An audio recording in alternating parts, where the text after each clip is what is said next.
everyone, welcome to our very first episode of From the Garage, where we talk to and perform with local talent and industry professionals. Our goal with this new series is to showcase the amazing artists that are emerging from the local Wisconsin and broader Midwest scene and dive into their stories.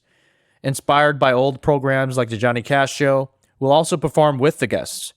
With that out of the way, this episode's guest is Jake Johnson, owner and senior engineer and producer at award-winning Paradyme Productions recording studios in Madison, Wisconsin. He also happens to be my mentor. Jake has been in the Madison music scene for almost 30 years, being the man behind hundreds, if not thousands, of records, commercial projects, and all things audio.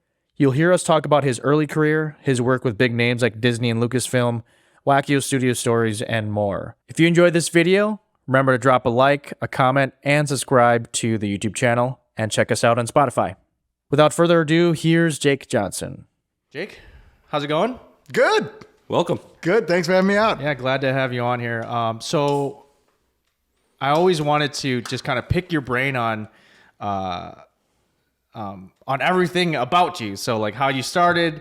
You've told me stories before. Oh yeah. But I kind of want to like get deep into it, and the whole point of this too is to kind of like showcase Midwest talent and music industry professionals too. So Why don't you go through and tell everybody how you know Jake? Yeah. So I'm Yeekeng, one of the hosts. I work with Jake. Jake's my boss at Paradyme Productions recording studios. I've been working there for about eight years. Yeah, it's kind of crazy. And seeing people come and go from the studio.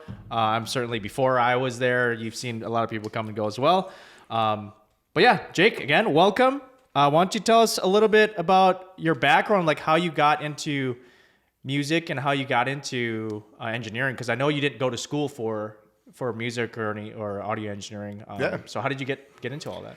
So I think the first and foremost thing is my parents are artists. I grew up with artists. My dad was a ceramics artist, did a lot of that stuff. My mom was a painter. She also did some sculpting. She also grew up playing piano. And so we had a piano in the house. Yeah. And, I'd just sit at it, noodle around and, just goof around. My mom also played classical guitar. And she would like write some songs once in a while. Cool. Pretty much hippie songs. Yeah.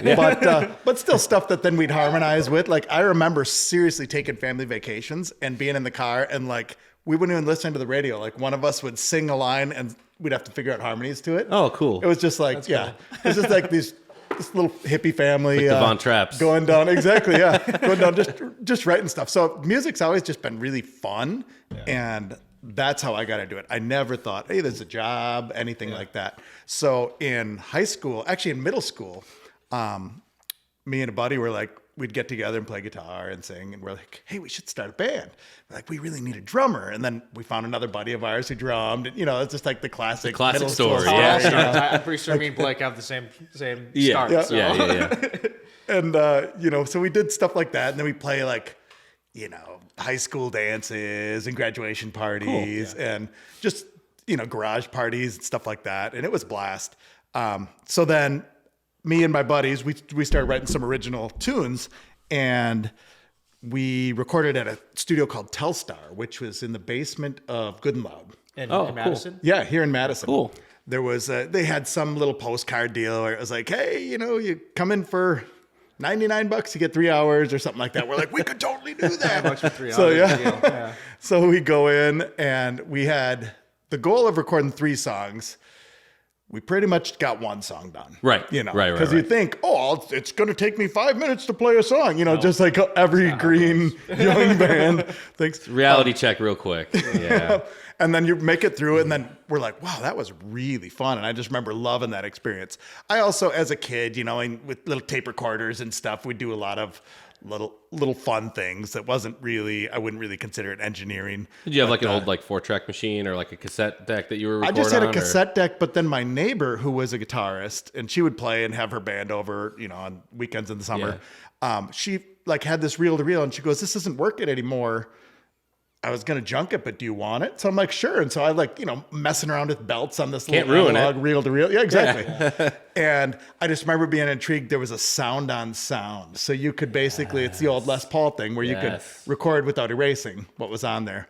And I remember like wanting to get that thing going. I got the motors going, but the record had never worked on it. So, but I was always intrigued, you know. Right. And then once we were in the studio, I was like, this is really cool. Which then afterwards, then I got a 4-track and we started, you know, just writing stuff and doing all that. Never thought it would be a career. Me and a buddy in college. So I went to UW. Yeah. And me and my buddy Mike, we would write songs and we'd sing together and harmonize. He was in like show choirs and stuff like that. And I came at it from a little more of the rock side. So we kind of had a little pop duo in the 80s, which was the thing to do in the 80s. Absolutely. Like, you know, 90s, like we're going to be a pop duo, you know, Milli Vanilli, Yeah. you know, Absolutely. except really singing. But anyway, so we did some stuff and then we're like, it would be really cool to find a studio to record these songs, you know? And there's a place called Sleepless Nights in Madison. And we went in and we're recording. The engineer at the time, John, he's just an old rock and roller. If you ever meet him, he looks like Meatloaf. He's sweatsuit, you know, just a real kind of Wisconsin dude. Sure. And where was that? Where was Sleepless Nights? It was on the Beltline, 4251 West Beltline. So the Beltline in Seminole. Oh, sure. Oh, okay. And it was in a basement, dingy little basement. Right. And that's Megatone now, right? Yeah. Okay. Yeah, So that's where the same Megatone place. is. Yep. But we would go in and record, and he and I were, you know, into vocals and into harmonies and all that. And John didn't understand that. And he was just like, He was like, he's like, you guys are better at this. And what I didn't realize that is we were like producing and coming up with ideas for each other. When Right. he was in the booth, I'd be like, oh, try this. And he'd do the opposite. And eventually I think it was that John didn't like our music because we were doing pop stuff and he was a big rock and roller, that he's like, hey, maybe you guys want to record each other. I'll go upstairs. You guys just run the shit. Run the show. So anyway, we ended up getting a deal to like, he's like, I can only work so much. I got bands coming in. How about you guys come in? If you could come in at 7, you work till 2 a.m. and I'll give it to you for like, I think we paid $10 an hour. Oh, for studio nice. time. Wow. But it was That's no awesome. engineer, you know. You We hated just, your music that much. but we ended up then doing a bunch of really cool stuff. That's awesome. And we did a tape, you know, a little red cassette. And still have that? Yeah, I do. Totally That's do. awesome. It's like pop stuff and a lot of harmonies. And then my buddy Mike ended up working for a cruise ship. He ended up taking a job for Carnival Cruise Lines and was like a singer dancer. Oh, cool. Doing that stuff. And so then I was like, well, I still want to keep going. I want to keep doing this stuff. So then I did a solo album back then of similar stuff, you know, pop, the kind of stuff that was on the radio. Sure. And again, never thought it was always just a fun thing. It was Right. always a fun thing on the side. Never thought like, oh, we're going to do this and make a bunch of money, you know? Right. And then in college, what I just realized, so Mike was a college buddy of mine. And at Sleepless Nights, John would ask me to come and work with other bands. Hey, would you come in? You're really good with vocals. You're good with harmonies and all that stuff. Would you come in and help me with these other bands? Yeah. And so then he kind of would bring me in with the bands he was working with to work with the Sure. vocalists. And again, I just thought, hey, there's a fun college job. I can make some money, you know? Right. On the weekends, having a blast. And then it got to the point I got so busy that I'd have to say no to bands. Right. You know, and no, I can't do that. You know, I got this other stuff going on. Right. And all suddenly this eureka moment hit. So I was a genetics major in college and I liked the academics of genetics. Sure. I worked in a lab and I was like, this isn't my thing, you know? Mm-hmm. This isn't my thing. And I'd run home at night and literally like play bass and like 4-track bass lines. And I remember a moment in the lab, there was the 1015, the radio station, WIBA, had like a contest, write a song about Madison, you know? Oh, cool. And I actually went home one night and like wrote a song about Madison. And they accepted it and they played it like 4 days later on the sweet. radio while I was in the lab. Oh, nice. And I'm like, oh, hey, I wrote this. You know? The guys are like, nobody cares. And one of the sound effects, this is already open, but one of the sound effects in the song was like a, Oh, sure. on this Sure. breakdown, you know, I made it Absolutely. really scotty. Absolutely. And then all of a sudden it just like occurred to me one day, like, hey, I've got this other job like that people want to work with me at that I really enjoy. Right. And I don't really like doing this thing. Can I switch gears? So I ended up switching gears, getting a business degree, which after genetics was really easy. You could just kind of like coast through college. Yeah. But But then I was like, hey, this is kind of cool because then I can go into business. So then, Paradyme, which already existed officially because I was a contractor at Sleepless. I was only an employee there for a short period of time. And he's just like, I don't want to pay Social Security taxes. I don't want to do any of that stuff. How about you just collect from the bands? I'm like, okay. Yeah. So he kind of made me start my own business. You know? So you're basically, you used his studio, but you're like contracting under your own Paradyme. Okay. And he'd give me some work, but I'd also go out and get bands and bring them in. Bring them in. Yeah. That's kind of a cool little relationship though. Yeah. It was cool. I mean, it was less of like an employment, like you show up and I got this thing for you to work on. Right. And more of like, hey, it's come and go as you please. And plus you as starting like your own business at that point, it's like, it's nice that you don't like, okay, well, I got to rent a space and I got to get all this overhead. I got to get all the outboard gear and all this recording studio stuff. And it's already there for you to use, which is pretty awesome. Yep. And you're learning skills on other people's equipment, Right. Which was frankly, it'd break down like crazy. Yeah. And it was just, like I said, a dingy little basement. But because of that, it was really affordable. So bands could come in, So I say dingy in a way, there's a positive and a negative to that. I feel like that's just how it was back then too. Well, I mean, I'd literally, I'd come in because I like working mornings. So I'd come in, Monday morning and you'd empty ashtrays and you'd pick up beer bottles. Yeah, right. And it's like, I would vacuum this other guy's studio. You know what I mean? Because I'm like, and a lot of people thought I was the owner. They'd come in and I would just dress one level better than sweatsuit. Right. And people are like, oh, so you're the owner. And I'm like, no, hold on. Holy shit, this guy's legit. He's wearing a hoodie. Yeah. Holy cow. But really, really, sharpened my skills over the years, just doing stuff there.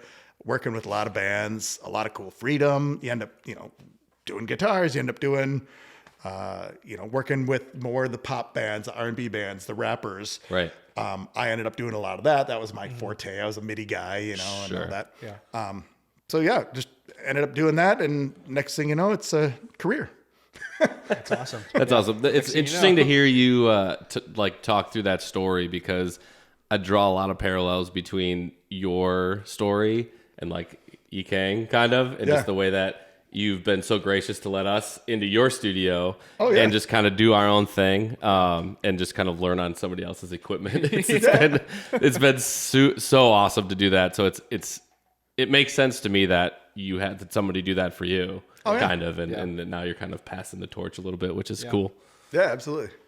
It was, I find it interesting. How was it learning on actually having did you start when you kind of started where it was transitioning from tape to digital? Yeah. What was it like learning on cutting tape and stuff? I can't even imagine the stuff we do today. Yeah. And having to do micro cuts and everything. We learned that in college. I cut tape in college. I had one day of that in my school, but I can't even imagine doing the things we do today on tape. Yeah, started with reel to reel, 8-track reel, half inch.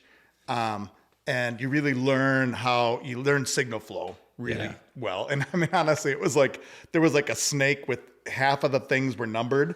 And so if you wanted to record another track, then you'd have to find on the snake the 8. So you look in and then you'd plug that in. Right. And then, it was literally you're patching every single connection you need to make. But then, learning analog and learning how to punch and the delay time on punching. I always say once we went to then digital tape, like ADATs, you could have 8 tracks per thing and you could stack them. So you'd get, 32 tracks or whatever. But I got really good at punching to the point vocally where I'm like, you know what? The word "the" in the middle of that sentence is a little sharp. Just sing it again. And I just go boom, boom, and you'd record Get just it the right word on "the." there. Yeah. And people are like, whoa, that's really good, which is a totally useless skill in today's recording. Because today it automatically records regardless if you press record anyway. I think at least in Pro Tools. Yeah. Right. You record more than you would need. As long as you press record, it'll actually pick up whatever was recorded. So it's a lot easier. But I can tell you, and I've told a lot of people this, I appreciate then when you get a new plugin or you get a new processor that's way faster. I so appreciate that. Right. Even I remember we would digitally master first before we did other things on the computer, that you'd take your final masters that you've mixed analog and you dump them into the computer to master them, Okay. And so you get your mastering settings and then, okay, I think that's good. hit okay, and then you'd wait like 5 minutes. The little blue bar going tick, tick, tick, tick, tick, tick, you know? And then something, it doesn't sound good. Undo, readjust, you know what I mean? Right, and so now, right. like with modern computers, I'm just like, you don't understand how fast this is awesome. compared It's to. crazy. That's a good transition to a question I had. Is so like me as an amateur engineer producer, I always approach mastering from a level of 0. What is it? I like will get a reference track that I want my track to sound like as far as volume and feel and all that stuff, and I try to get it as close as I can. I mean, Yeekeng's a lot better at it than I am, but how did you learn to master? And like what, I guess just talk about what your process is. Do you send stuff out to master, or do you do it yourself at the studio? Like, I give artists the option. okay. I tell them I prefer mastering it, and it isn't a money thing. What Sure. it is I've had so many things from other studios over the years where someone sends you something, and I'm like, man, if I could just turn up that kick drum, then I wouldn't have to do all this low end processing. Sure. And so to be able to do that and go pause, open up new window, turn up the kick drum, export, then you can master again. Because you Right. can, to me, the old school, it's still very, very much the way we do it. You record, then you mix, then you master. But those have overlapped now. Yeah. Now recording and mixing, like you're doing a lot of stuff while you're recording Yep. that goes towards your mix. And you're doing a lot of stuff in your mixing that goes towards your master. Sure. And so the fact that they're connected, I like being able to adjust, When you Yeah. you kind of already That makes have sense. the, like you're already down that road so far. If you're going to hand it off to somebody else, like you've already bled into that world. Yeah. So I guess for you, it's like, well, just let me finish it. Yeah, that makes sense because, like, early in my career, it was again, you said it was always just the hard cut of recording, mixing. You could tell your client, "Are you sure you like this mix? Because we're gonna master it." final, yeah. And for some reason, we can't go back, but you can go back. Yeah, it's really easy to go back. But in terms of getting good at mastering, Yeah. you just got to do it a ton. Sure. You really got to train your ears with EQ and know where harsh EQ comes in. Know sometimes where harsh EQ is needed. Yeah. Don't be afraid to be bold. Sure. If you know, like, wow, this is really empty, and also just kind of knowing how to use a multiband compressor. Sure. Once you kind of figure that out, then you start hearing the differences, and you Sure. can really kind of work with that. But I've got a chainer I use, a standard chainer, and have mastered thousands of tracks over the years. Sure. But it's just you get better at it as you go, and then you also get to a point where then you're really confident with it, and you trust your ears. Right. And that to me is when you get there, it's an awesome place to be, but it's also dangerous because then You get complacent. yes, Yeah, exactly. Right. Right. So like always then to your point of a reference track, going back and having a reference track to listen to, is my gut doing the right thing? Sure. And listen, and then I'll listen to the reference, but I won't just listen to the reference as a whole. I'll go listen to the high end in the reference. Sure. Check the high end in mine. Listen to the bass in mine. Check that. Listen to the vocal level. You know what I mean? Sure. Kind of bounce back and forth. Right. Along those lines of mastering, Yeekeng and I ran into some issues when we were remastering our record to put to vinyl.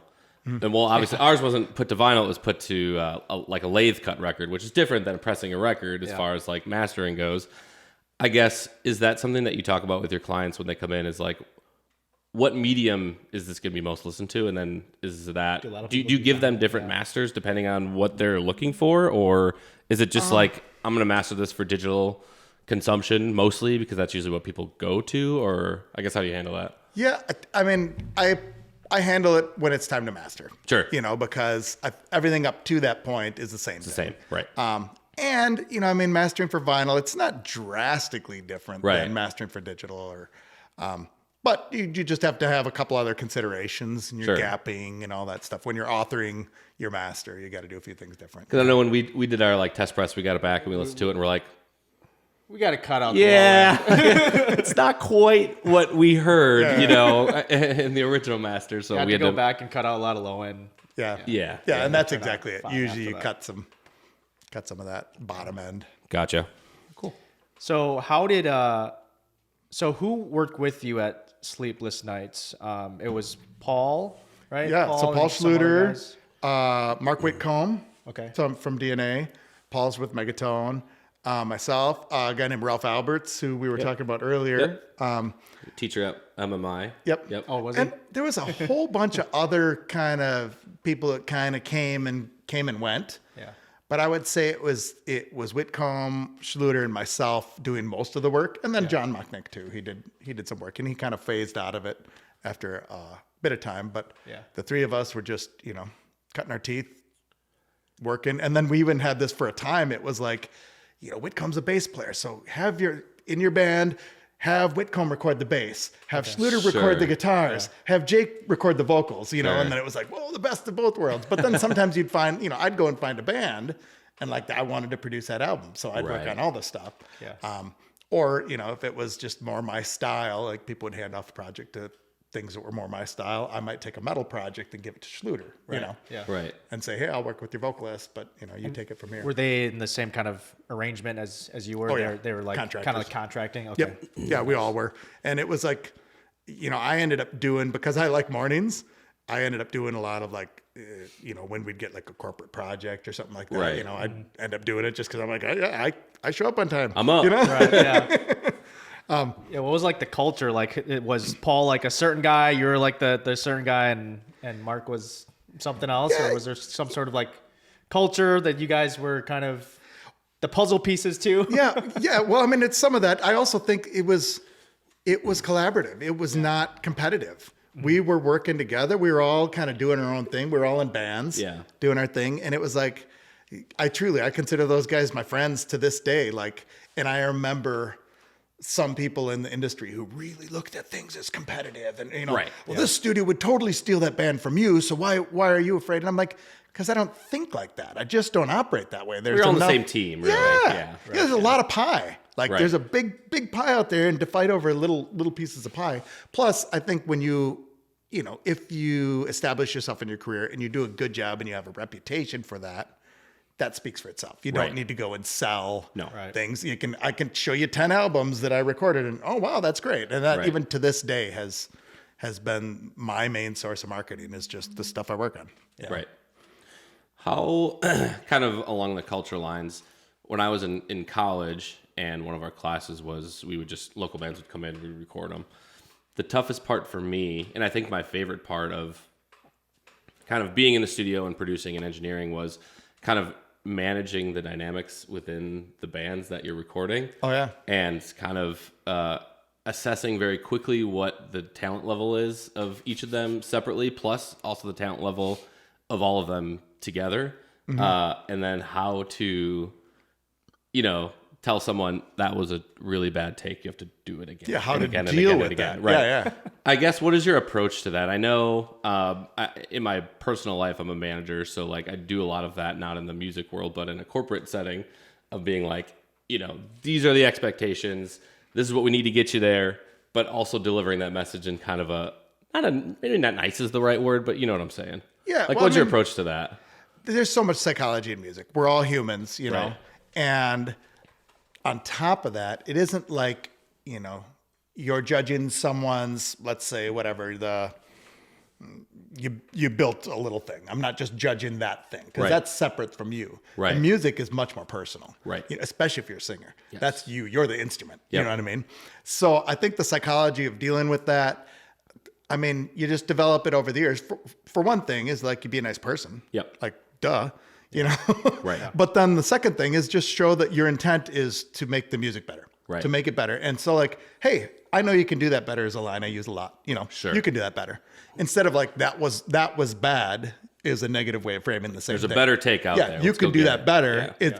It's like a little motivation for someone to try it better. Now, sometimes they can't do it better. And so you Right. take the best thing, and then you learn how to like, how can I apply pitch correction? How can I utilize pieces of this? How can I mute out the noises that I don't like on here? Sure. And so much of that, then once people realize that you're there to make them sound better, they go along with it. You know, there's obviously ego involved with all of us, even just like, when someone says something back to me, they, hate some idea I had, I got to like check my ego sometimes and just go, okay, it ain't about me. It's about the song. Right. To make that sound good. Yeah. That's most people I've dealt with have been cool about it. I haven't had except for me. Except for you, yeah, exactly. So I'm sure you've experienced maybe some worse stories, but I haven't had any like crazy bad stories about like people clashing with me. So, but most people are cool about it from what I experienced. I do find one thing. So really good musicians are really critical of how they play or how they sing. Oh yeah. And some of the best singers I've worked with are the most self-critical. Yeah. And I think that's cause and effect. I think because they are critical of themselves because they want to get better. Right. You know? And on the converse side, some of the musicians that I would not say are the best musicians I've worked with kind of feel like, yeah, I'm great. This is the best. Yeah. And that's cause and effect too, you know? Because like I literally had a woman one time say to me, and she went and she hit this note and it was like a half step flat. Okay. It wasn't even close to the right note. And she hit it and she stayed right on it. And I said, well, you know, let's try that again. Well, what could I do better? I'm like, well, here's the note. And I play it on the piano. Yeah. And here's what you're singing. She's like, I never thought I sang any note out of tune, is what she says to me. And I go, well, that's what I just recorded. So that explains a few things, you know? Yep. I think it's eye-opening too for people, myself included. I think everyone, the first time you step into a studio, whether you're singing, you're playing an instrument or whatever, even if someone like takes a video of you and then you hear yourself back, you're like, what that? Do I sound like that? Yes, you and do. especially if you're playing, like you're playing in your room, in your bedroom, and you're playing along to whatever AC/DC song you're trying to learn when you're 9, and then, you know, you record yourself when you're 12, and you're like, that's awful. That's so bad. And then that you find out that that's a whole other ball game that you have to get better at. So it's interesting to kind of navigate those. To look at yourself from a third person. Experiences with people. Because I'm sure you've seen it many times where it's like their first time in the studio, they come in and then you just see that click in their head like, oh shit, I'm not as good as I thought I was. Yeah. And sometimes you got to tell people like, it's not going to be good at first. Or like it's not going to be, some people that have the expectation that they're going to come in, record the song and have the song done perfect, like in an hour. Yeah. So like whenever I get a client where basically they need me to make the whole arrangement and everything, I tell them it's going to be boring at first. This whole process is going to be boring until everything comes together. Yeah, that's the exciting part. But I've had a couple clients who like never came back because the start was slow, which it usually is. Like, if you want me to write you something from scratch, it's going to be slow at first. Like, give me some time. Yeah, I got to. So you're saying you need drums, bass, guitar, and keys, and you don't have chords or anything. Yeah. Like, it's going to take a little time. Yeah. I'm happy to do it, but it's going to take a little time. So now I tell clients like, it's going to be slow at first, so just bear with me. This is how the process is. It'll all come together. So just be patient. Yep. Along with that psychology note, and I know you do the same thing, Yeekeng. I admit mistakes right away, and I find that is disarming, and it brings you on the same level with the artist instead of you standing in judgment of their takes. Whatever I say, let's try a take, and I hit record and I look up and it's got a stereo track going that I never armed to the right. I never set up correctly. And I go stop and I'm like, hey, sorry, you were there, I was not, I screwed up. And then go again, and they realize, hey, you're here fighting for the same thing we're fighting for. And you're a human who makes mistakes too. And I think just by admitting it. Yeah, they have a perception that we're perfect, and like we're the ones that we're like up there to them, and they're here. That some of them have that perception. Like, no, I'm just the guy pressing the buttons, man. Which is nerve-wracking. If you have that perception, that's nerve-wracking. And so they feel like they're nervous around us. Like I'm not some music executive. I'm just a guy. This isn't an audition. I'm here to make you sound good too. I really want you to sound good. We all have a vested interest here. For sure. So what was that transition like, going from Sleepless Nights to like having the actual Paradyme Productions in your own building and studio? Did Sleepless Nights close down, or how did all that happen? So it was interesting because I was a contractor. I actually did work at other studios. I mean, they kind of created, you're a contractor. And so, I mean, I did sessions at Telstar. I did sessions at Randy's Recording. I did sessions at Smart, you know, and I even remember when Whitcomb started DNA, I was already in the process of building a studio myself, but I went and did a session at DNA, you know. Sure. I brought a client out there because I was like, this is the kind of stuff, you know, this is what I want to do, is see different studios. And a lot of things you learn some cool things that people are doing. Everyone kind of has their niche, and especially back then. Yeah. Randy had his niche, and Smart had their niche, and Sleepless had their niche. And it was like, well, how can I carve out that little niche for me? Right. Where do I want to work, and how do I get that kind of work? What was that? What did you decide you wanted your niche to be? So yeah, that's a really good question. So I loved working on pop, rock, some pop country, hip hop, R&B, but I also saw that corporate studios. So back in the day, studios were, I'm hitting the lights. Studios were either the dingy, grungy, smoke-filled basement, sure, or the fancy, take your shoes off at the door, sure, $80 an hour kind of places. And I was like, you can do both. Right. Yeah. You just got to be professional and cool. Right. Yes. It's got to be cool enough that the bands want to be there. And it's got to be professional enough to not scare away corporate clients. Right. Yeah. And so I walked that fence that wasn't there, that didn't exist before. Sure. I'm like, let's find a place. And honestly, let's find a place that's clean, that women are okay being in. Right. Honestly. Right. I had so many female clients for many years. Yeah. Because I had a clean place, because I vacuumed and It wasn't like beer bottles everywhere. And exactly. Smelled Didn't like have farts. giant garbage cans. I almost feel like most clients are female now at Paradyme. I see a lot of females at Paradyme. So. Well, we work at, I mean, it's a good mix, but I mean, I think that's kind of been true through the years, is like, people want a place that they can feel creative and comfortable in. And that I wanted to do first and foremost, but then also just like safe, clean, baseline stuff. Yeah. Tell me about, like, now that we're getting into you starting your own business, like brick and mortar place, like you're going to, start your own place. Mm-hmm. How did you go? You said you went to business school, so I'm sure that helps. Yeah. But like, how did you go about, like, like profit and loss statements, and like, how did you go out figuring out, like, okay, what do I need to get started? How much money am I going to need? And how do I know that I'm going to be able to make a business out of this? Yeah. Because I feel like you found your niche, which is like important part of starting a business, right? Mm-hmm. Like you found where you're going to live in this localized area, but you don't know who's going to come or if they're going to come. Yeah. You already had your clientele built up. That's a little the thing, bit, is I had a client base of people who wanted to work with me. Sure. And a lot of people who said, we're only coming to Sleepless because you're here. Sure. And that gave me a little bit, I mean, I had like a little home setup at that time too, that I was, mastering stuff for people and all that. Because I was a contractor, even though I think the management at Sleepless felt like I was an employee there. Sure. But it's like, no, actually you decided this. So I had to go and do taxes on my own and do Schedule C's and all that stuff ahead of time. Again, not bitter about it, because it's where I'm at today. He kind of pushed me into that. Right.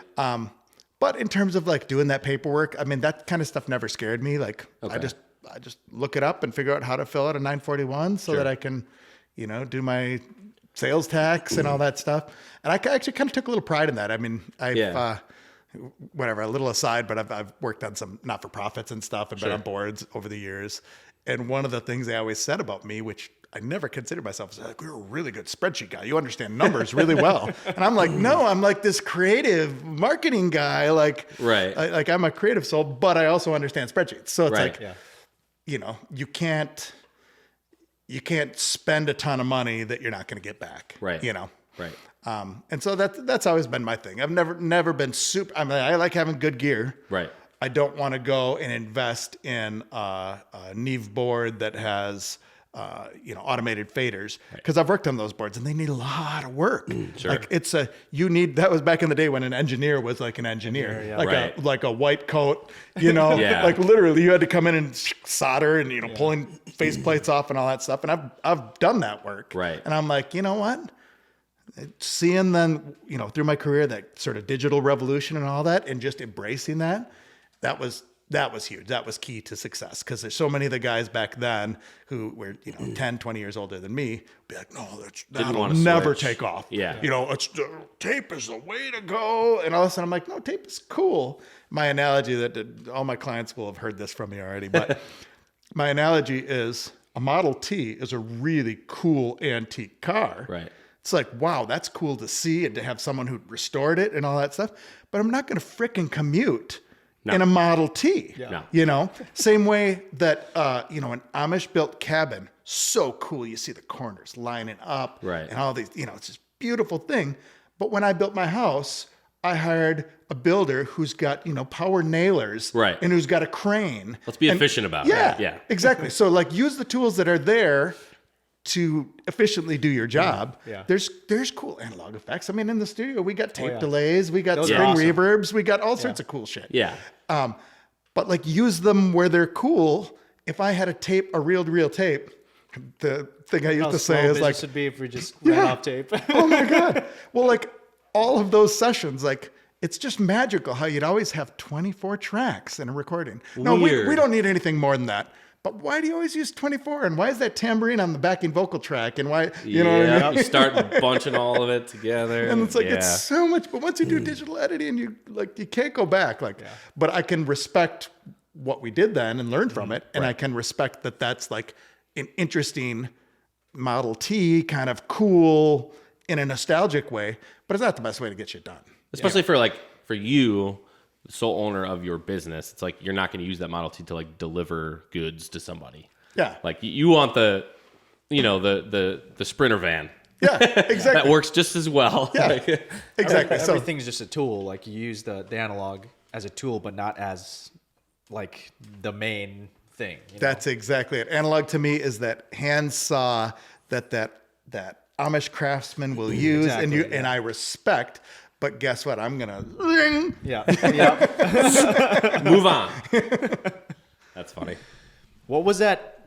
Was that transition tough going from analog to like ADATs to fully everything in the box? Was that a weird transition, or was it pretty easy for you?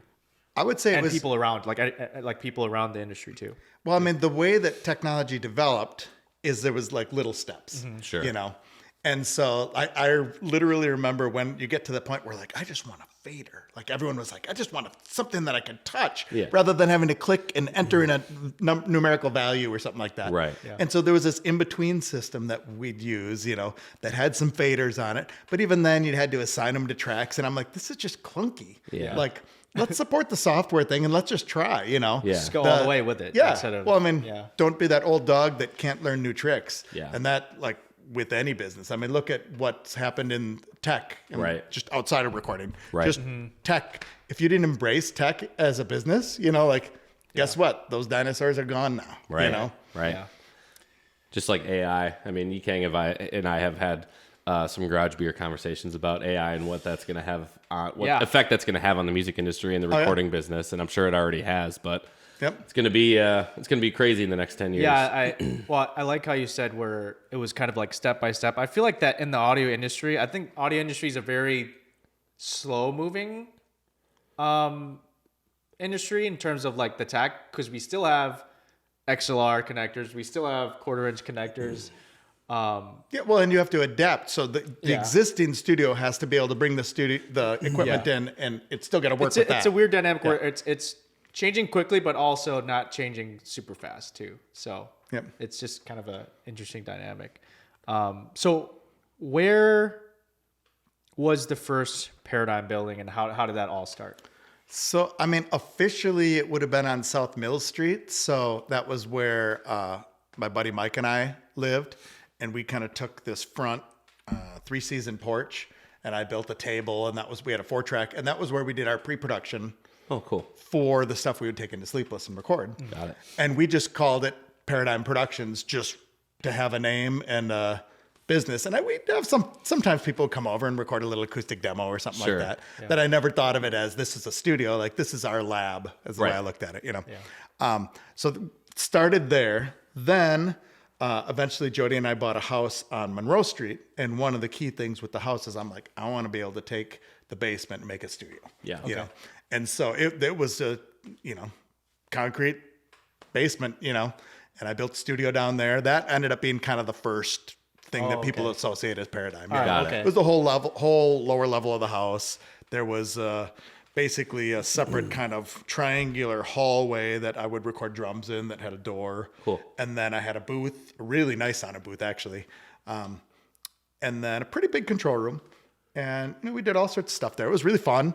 But again, it got to a point where like home and business, like when that blends too much and like you're hanging out with your family on Sunday and then someone's banging on the door and you're like, I don't, and then we had a kid. And we're like, I kind of want to, when I come home, I want to be home. And when I want to go to work, let's go to work. So then we built that place downtown on West Wash, which is, where you remember. And that was the big one. That was the big investment. I mean, I put a lot of money into building that out. And so was it just like an empty? It was a big empty box with 14-foot ceilings, concrete floors. So I floated floors. I mean, I spent a lot of time and energy and money designing it. I wanted to have 2 studios that could run independently and not bug each other, but that could share those middle rooms that we had.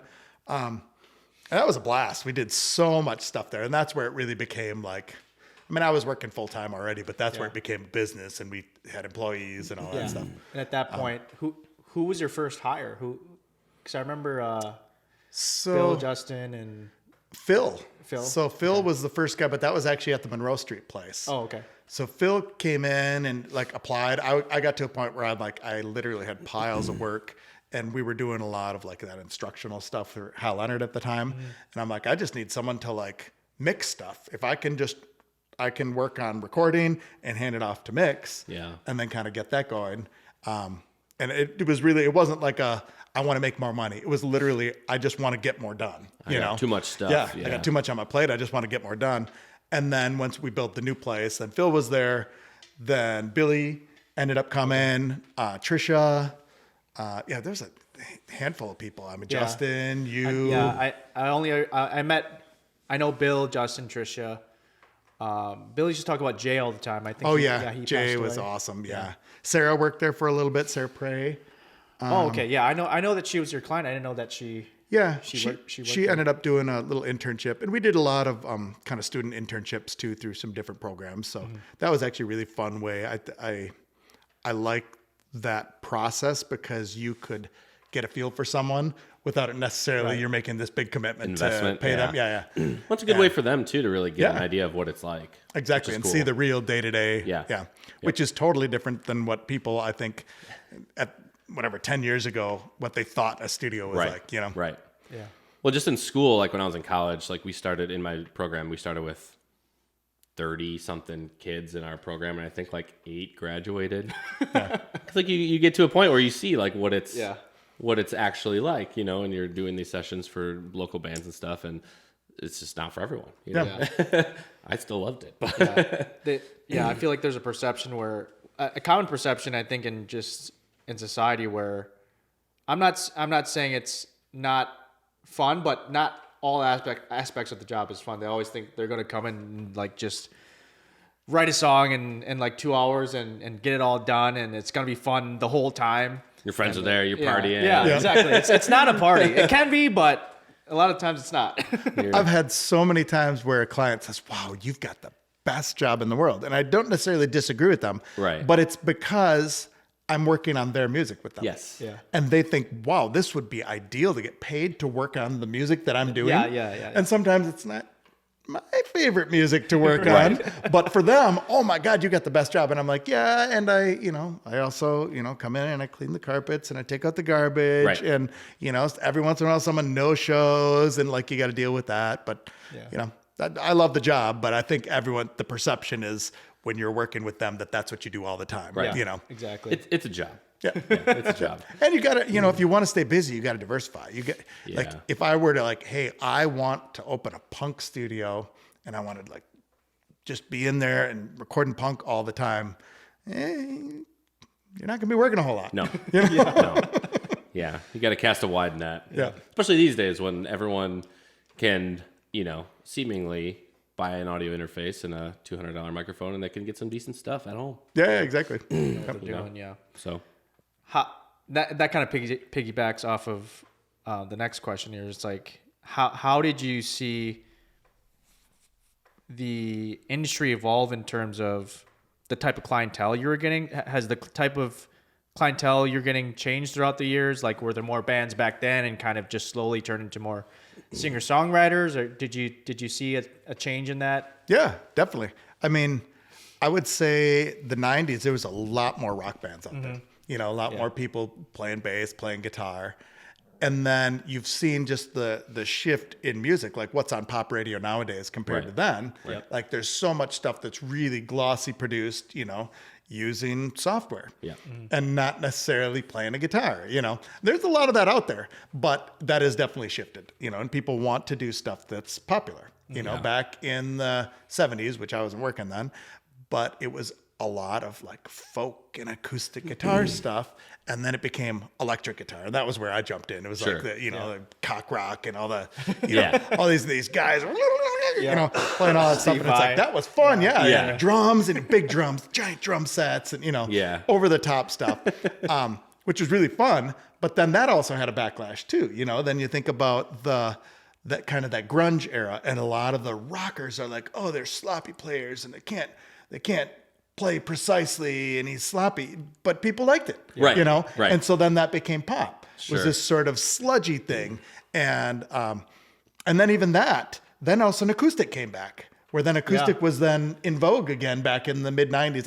I really credit MTV and Unplugged for that. Yeah. But then, you know, you had Lilith Fair and you had a lot of these women's festivals and these acoustic things that were happening again. Folk came back, like, I didn't predict that one. I was like, because when I was a kid, I played banjo. Yeah. And like, even then it wasn't cool, you know? But then all of a sudden I'm like, man, if I had stayed with banjo, that would have been really cool, you know?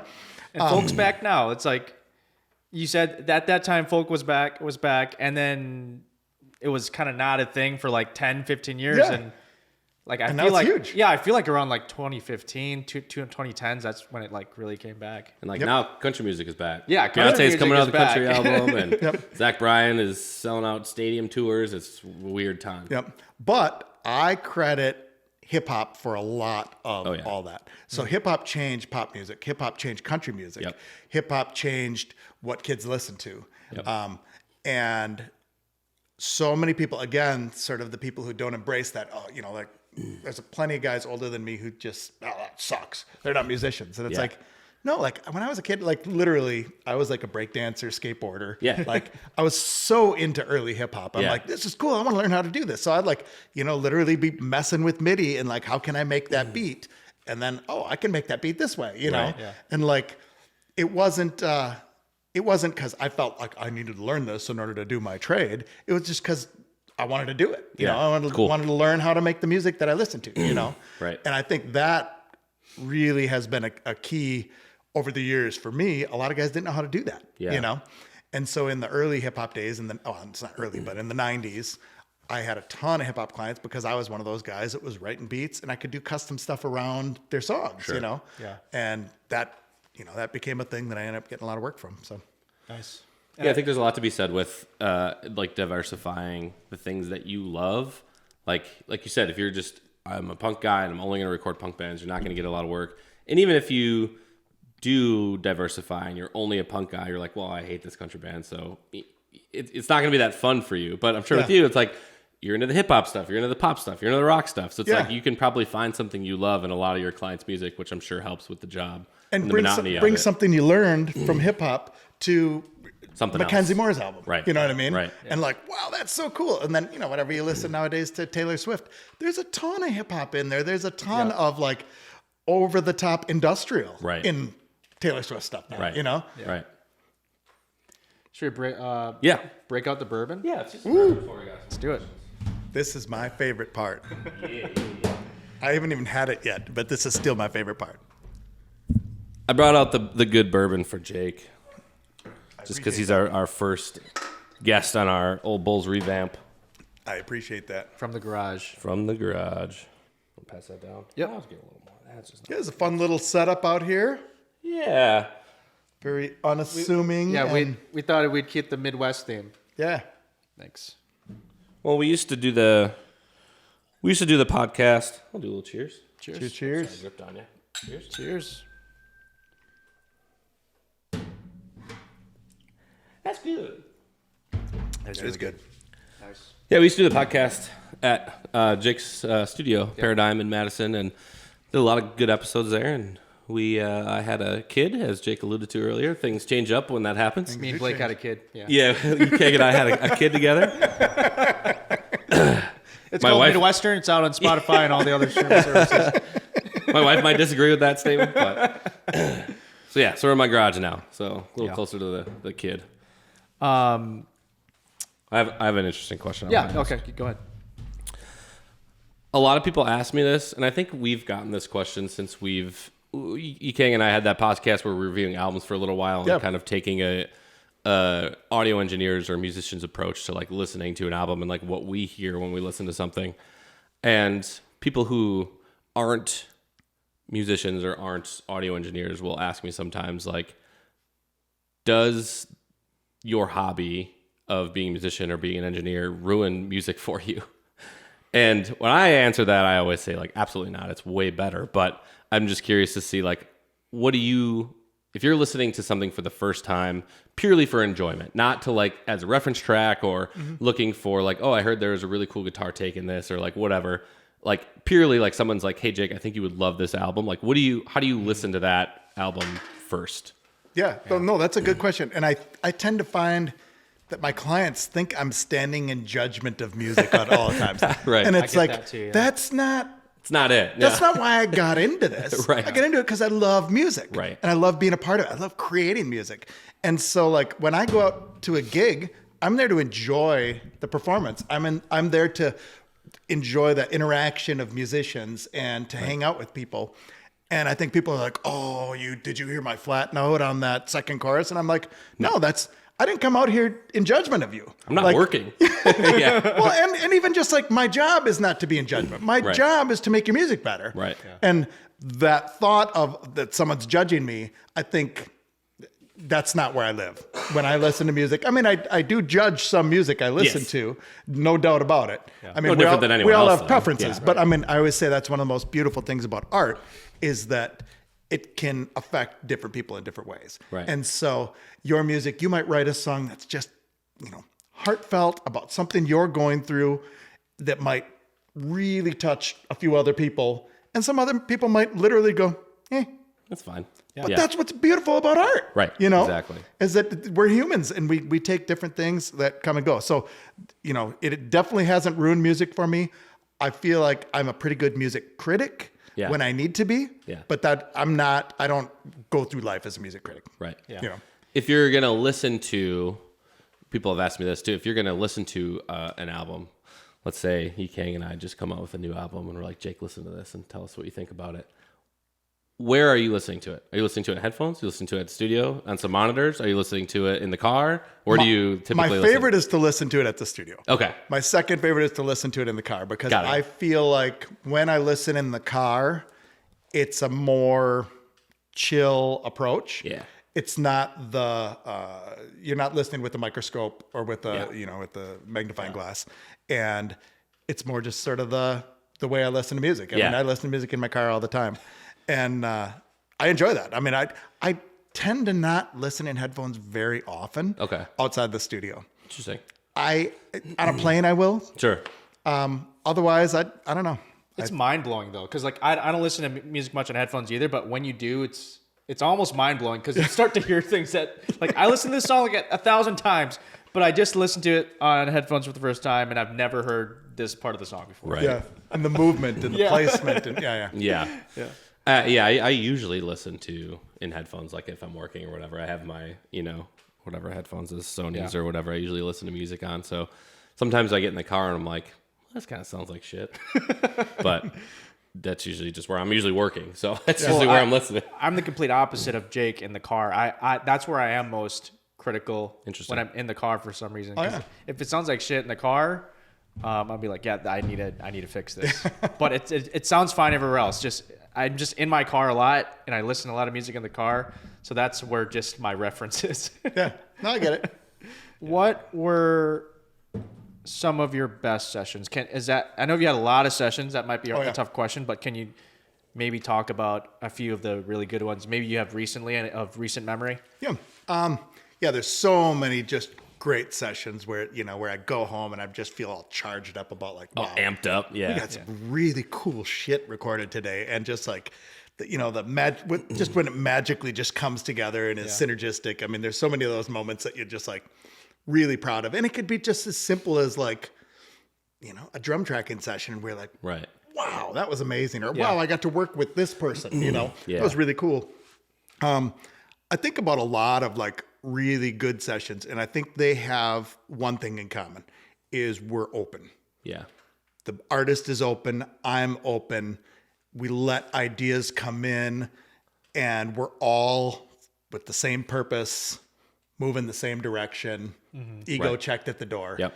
And that's just when everything just starts shining. And like, even if you take a couple steps in one direction and no, I don't like that. Right. You back up, but we're all open to it. Back up, let's try this. Yeah, but we had to go there to get to here. Right. And those are just, I think about there's some sessions with Mackenzie Moore were just like that, where it was just like these little magical things because I got an idea and she'd play a little thing on the guitar and I'm like, well, how about this? Let me try that on this arpeggiated synth. Yeah. And it would just turn into like a little magic moment, Yeah. I remember thinking, like my favorite sessions would be like, I'm going to work with this famous person or something like that. And thinking those are the best sessions. But honestly, I put so much pressure on myself. Like early on, I did a session with Ike Willis, who is, he sang with Frank Zappa. Sure. Stuff like that. And it was a really fun session. But I remember afterwards being like, he's just a guy. Right. He's a good singer. Don't get me wrong. He's a good singer, but he's just a guy. And like, that was fun to be able to go through that and to work with celebrities and stuff like that. Like that's not as fun as working on a cool, fun open session. You know? Right. It's like, you think it's like, oh, this is going to be really big. And it's like, no, I'd rather just be creative and all that. Some of my really fun sessions. So when I was a kid, I was a Star Wars geek and super into Legos and all that stuff. And I've got to work on multiple series of the Lego Star Wars cartoon. Oh, nice. And that to me is like, Matt Sloan. Yeah. That's awesome. like dream come true. I'm just like, wow, I'm actually like doing this. And they just booked another one, by the way. We got a whole another series, which I don't know if I can tell you, but Probably not. Maybe like 11 people will watch this, so you're fine. But Matt Sloan, he does all the Darth Vader voices and a lot of other just like side voices for Local all actor. all our Star Wars media besides like the big movies. Yeah. That's where they actually have what's his name again? The Jones. whatever actor. James Earl Jones. James, But James has kind of given that up. So okay. Matt's now the guy. guy. Some of the most fun ones, honestly, we did like I did a Hallmark card series that are, when you open them up and they say something. Yeah. It was Darth Vader. And what they've used Darth and Matt for is comedy now because he's like the dark evil force. Yeah. And so that's such a comedic relief now that like you open the Thanksgiving card and he's slicing a turkey with a saber and he says, who wants dark meat? And it's like, that to me was freaking hilarious. That's perfect. That's so funny. Yeah. And like their happy birthday, and there's Darth like on a swing, and then on the inside he's like pointing over to the slide, and he says, "Meet me on the dark slide," and like all these things like there that. It is. Totally cheesy, but That's just so funny. hilarious. That was a project you came in. Yeah, You guys just recorded a bunch of. I recorded a bunch of Hallmark cards. Card lines. And then one of my favorites was a toothbrush. So there's this toothbrush for kids, and I was looking for it. I wanted to get it for my kids. So you got a button, and it goes, and at the actual Lucas sounds, lightsaber coming on. It lights up, and then it's like, and then Darth says like, your mission is complete or something like that at the end of it. And then it goes, and it shuts off. That's if you brush for amazing. like 30 seconds. I'm like, that's cool as hell. There's kids all over the world brushing their teeth with something that was recorded at Paradyme. That's awesome. That's cool.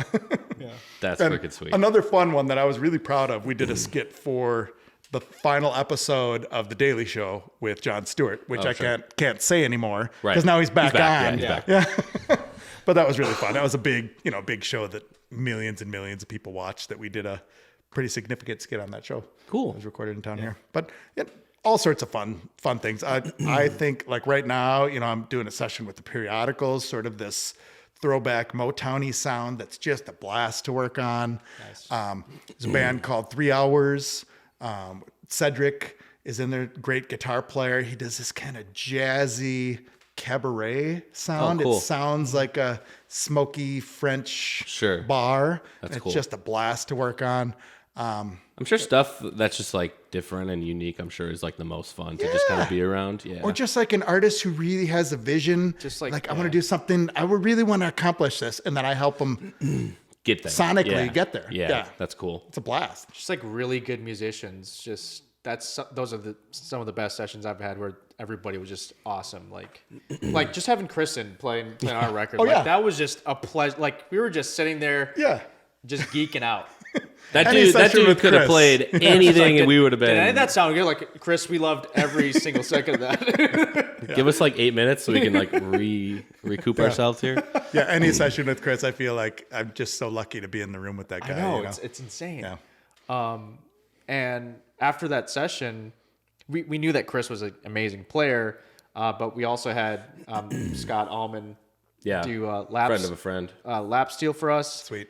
And then we told him that we work with Chris, and then Scott was like, Chris Wagner? He's like a local legend. I'm like, I had no idea he was like a local legend. Yeah. And like shortly after I went to Greg Ginter's guitar shop, I was just kind of like looking around. I think I went to go get your guitar fixed. I dropped off your bass or guitar. And then I saw pictures of Chris everywhere. I'm like, dude, maybe this guy is really famous. Yep. And one of the sweetest, most humble dudes you'll ever meet. You know.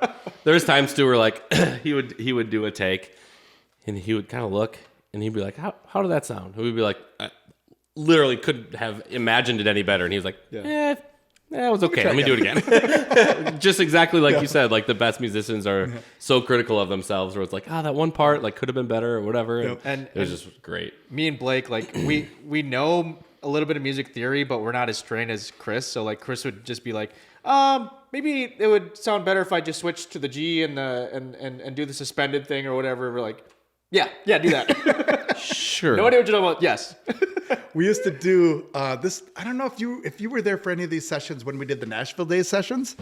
So we'd bring in a band. So a lot of Nashville studios have this. Songwriter can come in. You got to have your lyrics out. Sometimes you'd have chords, sometimes not. Sure. And the band would be in the studio. Sometimes it's touring bands who just happen to be in Nashville or got a week at the studio, and they just play the song for you. Oh, sure. You know, really cool thing. And so we did this for songwriters, and we'd have Chris there, Nice, and Tom McGurr and Paul Kennedy, and a handful of other guys. Great. Mike Tully, great, awesome musicians, super simple to work with, really laid back. And I'd do like chord sheets, so that I'd have the artist come to me. I'd kind of make up the chord sheet and kind of like from a producer standpoint, let's go for a Johnny Cash thing here, or let's do sort of a Billy Joel thing here. But when it gets to the bridge, we're gonna go to this Beatles string thing, and and they all get it. They would just do it, yeah. And they would do it. But like some of those sessions with Chris, like he was always the guy that like would bring 10 instruments, Yeah. And so we need an accordion part. He's the guy. We need a mandolin part. We need a lap steel solo. We need, he's the catch-all, you know? He brought a mandolin a couple of times. Like, I brought my mandolin. I'm like, oh, great. We didn't plan for that, but okay. Exactly. But we ended up using some of his mandolin tracks too. So he plays dobro and guitar. Yeah. There was one time, I forget what song it was, but he nailed some violin lick. And I look at him and I do this, and Chris gives me this look. He goes, and I was just like, "Oh, that said it all." That's so funny. He was like, "Yeah, he knows it. Yeah. He knows it." That's funny.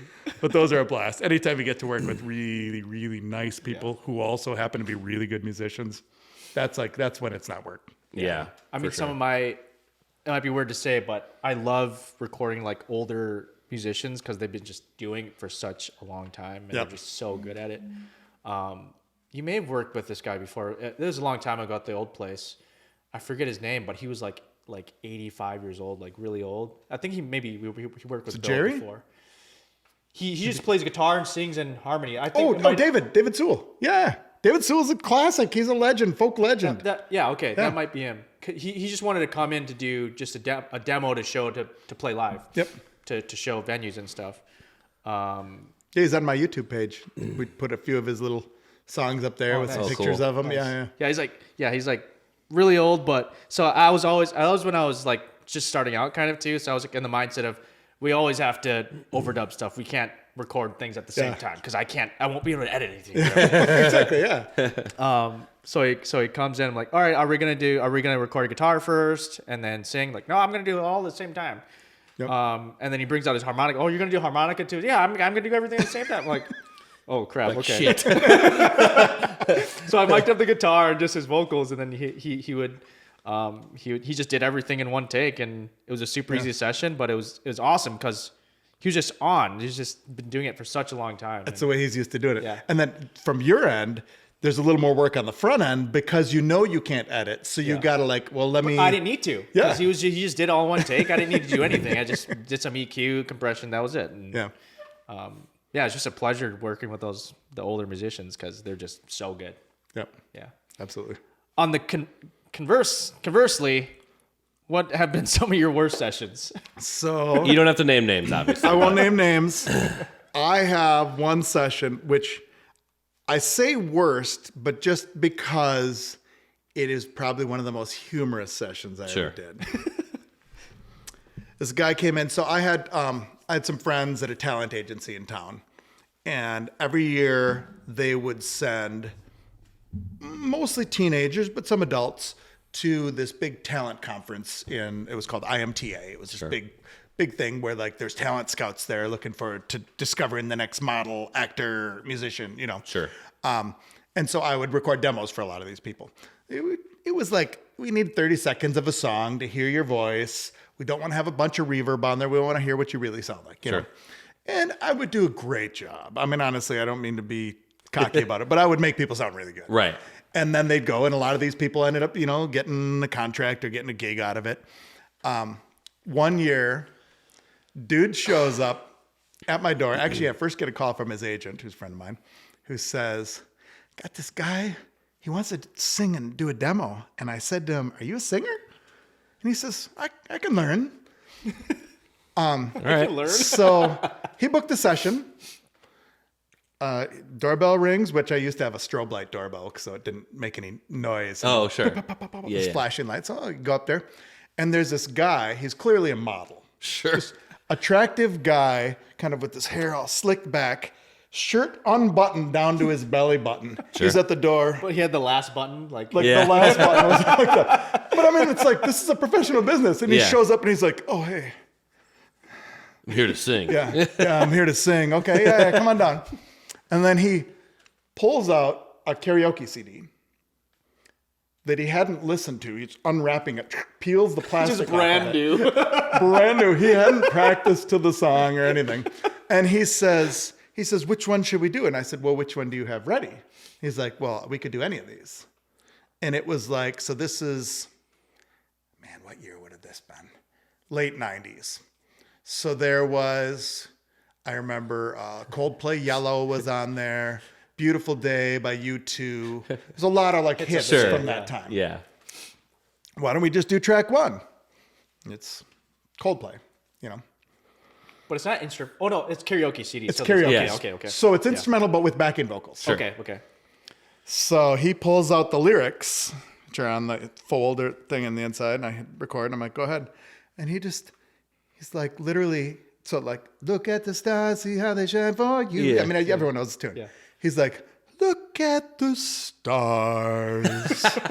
And I'm like, I froze. You're like, what do you do? It's so hard to shock me that bad. I had a coffee cup, and I uncontrollably started laughing, so I cover up my mouth. He's like, oh, okay, and then he's like, as he's singing, then he starts making up words. Oh my Then he's like, gosh. darling, I need you. Darling, I this is still love yellow? you. This is yellow. So then the backing vocals come in. And they're wrong. Yeah. While he's talking about his girlfriend. Oh my gosh. And I recorded the whole thing. I'm like, this is audio gold. Oh my God. And I get to the end and I hit stop. Yeah, that's good. And I look at him and he goes, is this what most people do? They bring in a karaoke CD and they just make up words to it? And I said, no, you're the first person who's ever done that.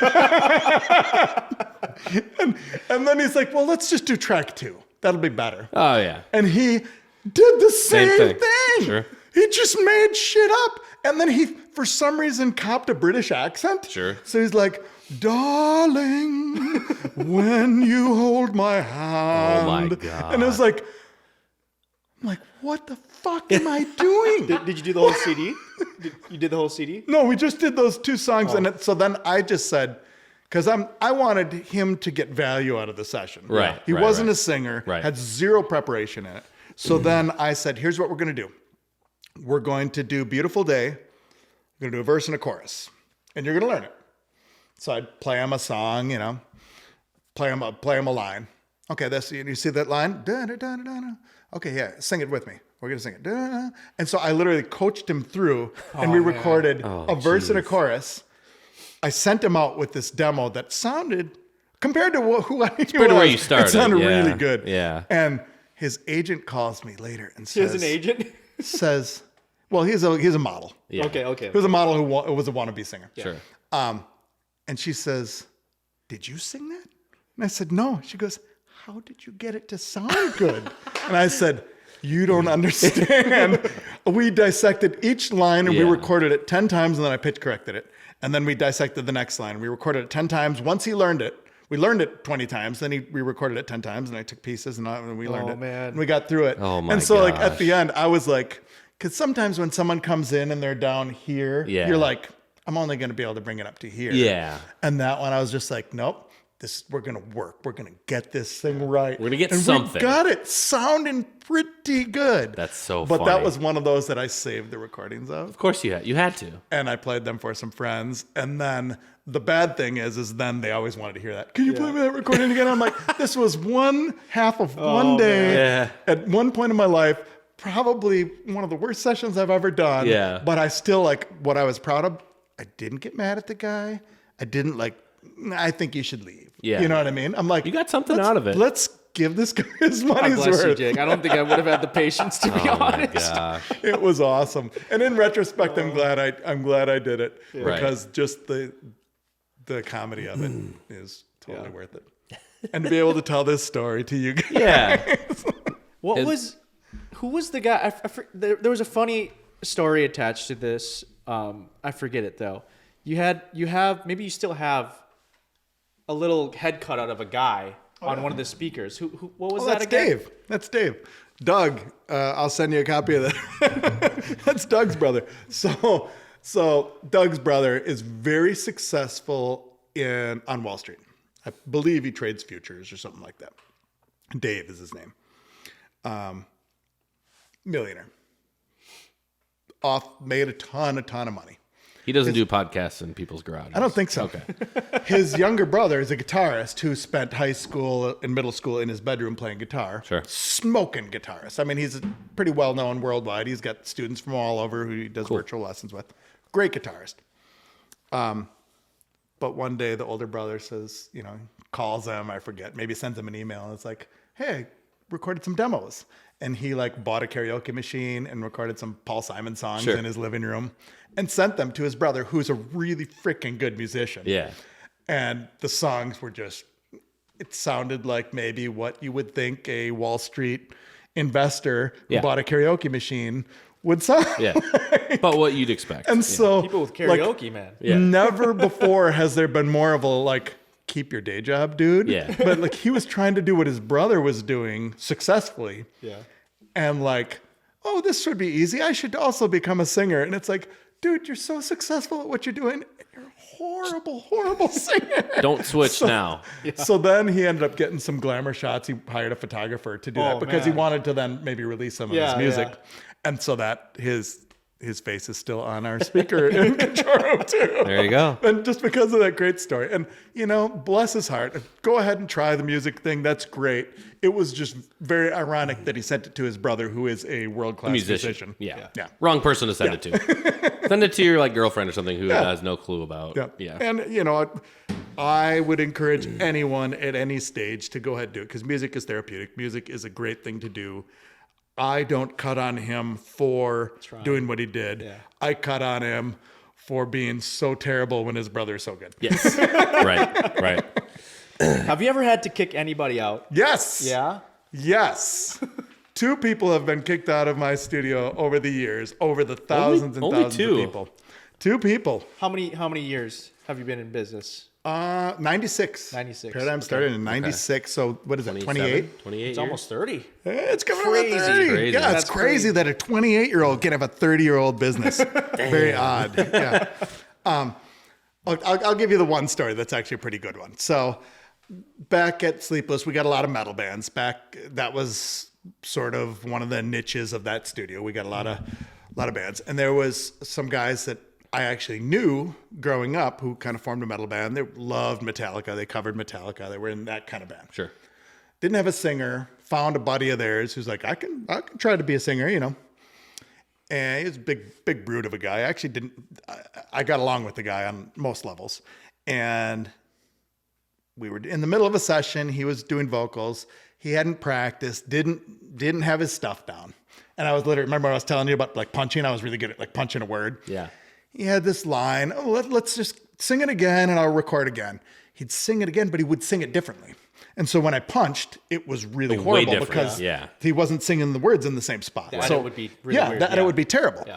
And that happened multiple times. And so then I'd say, no, it was da na na na na na, whatever. Let's just say that's what the line was. Mm-hmm. Na na na na na na. He'd go, okay, yeah. Da da da da da da. Okay, no, let's sing it. Da na na na na na. Okay. Da na na na. And so then I'd hit playback and it sounded terrible because Right. then the punch wasn't in the right spot.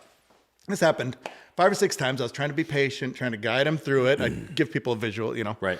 And he says under his breath, he goes, learn to use your fucking equipment. At which point I stood up and I said, you can get the fuck out of here. Yeah, now. right. I got much better things I should be doing. Right. Leave. Right. Like seriously. And he's like, what? I'm like, seriously. I would rather not make any money and sit here by myself than work with you. Right. So get the fuck out of here. And he left. Keep in mind, the rest of his band was in the room with Chilling. me. Yeah. And so he leaves. I then just turn to the rest of the band and I'm like, what do you guys want to do? What do you guys wanna do with me? We're still here. If you go, Track some guitars. Which at the time I was like, you know what? That was the right thing to do. I didn't overreact. I really feel like I didn't overreact. I felt like I was working my ass off for this guy who didn't practice and who blamed me for it. And Yeah. I'm like, No. it just, I had a line. You were coaching him on his song. I was helping him. right.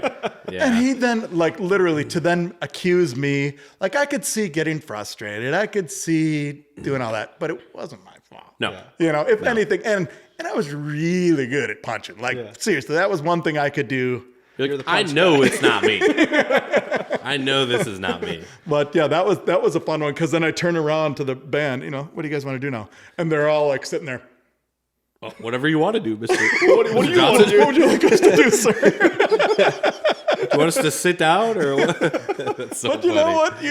We all have a line. Yeah. And it's like, yeah, I am fine taking the blame for things that aren't my fault. I'm Yeah. fine with that. I'm not an asshole. I'm really not. Well, that's Bring that out of me. You gotta hit. Yeah.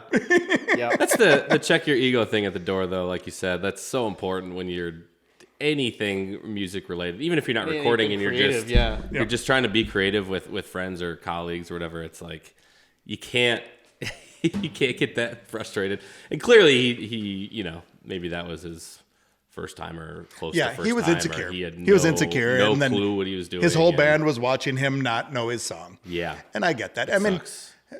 but it goes back to what we were talking about earlier. Just admit your mistakes. Right. Like, because guess what? We're all humans. We'll have sympathy for you and Right. we'll help you. Yeah. Like that's If what you would we're have here just for. said, dude, I'm really Yeah, I sorry. didn't I didn't practice. I'm new at this. Like, let's just try to do this. Let's try to get it done. Would have been a different outcome. Yeah, and Steve, I hold no grudges. You still talk to him? I haven't talked to him in a while, but honestly, I would have a beer with the guy in a second. Okay. Oh, that's so funny. What was the second time you had to kick somebody out? Second time I had some guys that whatever. I don't need to get into all of it, but there were some guys who were not welcome in the studio who were not the clients but friends of the clients, and I had to boot them out. Got it. Yeah, that was a little more testy. Like, what am I doing? Because it was like multiple people, but like, again, just be a nice person. Right. Be firm. Yeah. You know, I mean, whatever. you'll learn this as a parent, you know, Yeah. you got to provide your own line and Right. just let people know you can't go past this line. You Right. know? But again, I think 99.999% of clients, great, excellent people, Yeah. fun to work with. You know, those are the outlier stories. Right. You know, I feel like a lot of musicians or creative folks are built from the same cloth. Like at my job, well, Yeekeng worked at the same job I work at, and you know, you talk to people who are engineers, and they're all of a different brain, you know, and like those people are kind of all in the same group, and then you talk to creative folks, and they're kind of all in the same. Yeah. So when you learn how to talk to one creative person and kind of be with them, you kind of know how to talk to most of them, I would say, and they're all fairly nice. well, and like we said earlier too, like you're working on their baby. This is they're putting themselves out there. Yeah. Any Really musician, vulnerable. any musician is putting themselves out there. And when you're in the studio or whether you're doing a live performance, you got to respect that they're putting that out there. And so how you deal with that, I mean, the whole Simon Cowell thing that I think people think in the studio, that's what it is Simon Cowell, like, that was horrible. Like, it doesn't help anyone. No. That's just for TV. That's just that stuff. And what you want to do is be on the same level with them, get yourself on the same level, and there's work to make it better. Right. Yeah. It's really that simple. It's not as dramatic. Yeah. It's not that dramatic. Right. And then I'm sure too, the more and more you work with certain clients, like the more comfortable you get with them, and the more you can, I don't know if be straight with them is the right word, but I know when Yeekeng and I work together, like we've been making music now for a while, and we're at the point where if I do something and it's not good, he could just go and be like, "Hey, that was bad. Just do it again." And there's no animosity there. There's nothing there. I'm like, "Oh yeah, that was probably shitty." Yeah. Yeah. I trust him, you know. But even that Really can break up. sarcastic, you nailed it. Nailed it. Yeah. But that humor can make a session go better Yes. too. You know. 100%. Yeah. Yeah. A good laugh about a really bad performance goes a long way sometimes. Yeah, I remember when we're having Celeste in for our song, I was like, do that again, because I didn't know what to say after that. I was like, because that wasn't good. She started laughing. Do that again because it was bad. It was just terrible. But I mean, this goes to, I could say this about Yeekeng, you know, just first time meeting him, as when you're looking for engineers, you want a good person first. Yep. Person who can relate to people, who can talk to people. And then audio skills, obviously second, you know. And you can have all the audio skills in the world, but if you don't know how to talk to There's someone. definitely hospitality skills you need for sure. Yeah. I mean, you can, I feel like anyone can learn the audio part of it, you know, for the most part. You study hard and you learn the skills, but I feel like learning how to talk to people and how to manipulate those relationships is something that's harder to teach someone. 100%. So we kind of touched upon it earlier, but where do you see the industry going in terms of like the tech, AI, or where would you like it to go? I find it very interesting what AI could do for our work, like just getting all the busy work out of the way. I don't know in what form, but I feel like that might be coming soon. So where do you see all that kind of going? Yeah, I mean, who knows? I mean, it's a guess on some of it. I think there will always be creative people who want to help have their stuff captured. I think a lot of people think it is easier than what it is. Right. AI will make it easier, of course. Yeah. The whole concept of streaming audio, anyone can put their music out there for the world now. Right. And guess what? Everyone did. Yep. You know? And so there has never been a time in history where there's been more music out there. Never been a time in history that you could get whatever you want. If you are into, you know, Hungarian cyber pop, you can find 10 artists into Hungarian cyber pop. Right. You know what I mean? However, from the artist standpoint, to get your music heard and to get out there and to sort of have a presence, Never been harder. it's never been harder. Yep. Live shows, it comes back to, so basically what I feel like happened in the 2000s, a lot of bands got away from live shows, much like the Beatles did. Beatles got into recording, like, wow, we love this. Yep. Yeah. But then they're like, we can't really reproduce this. We love doing these eclectic things, and we can't reproduce it. But even they came around and said, let's do some live shows. And you see artists now, that's because of income. That's the way to make money. Yep. But that's also how you get in front of people, which is also how you get people to stream your stuff, Yep. is by getting out there and doing it. So that I don't think will ever go away. That human experience of live music. You can't beat it. Yeah. Like during pandemic, people tried to do like virtual concerts or virtual comedy shows. It just doesn't translate. Yeah, well, bless them for trying, because the process kept going. We needed it. Yeah, I mean, Post Malone doing Nirvana was actually kind of cool too. So that was. and I saw a couple of really good concerts. And honestly, I remember watching online concerts and like tearing up. Yeah. Because of how bad I missed live music. You know what I mean?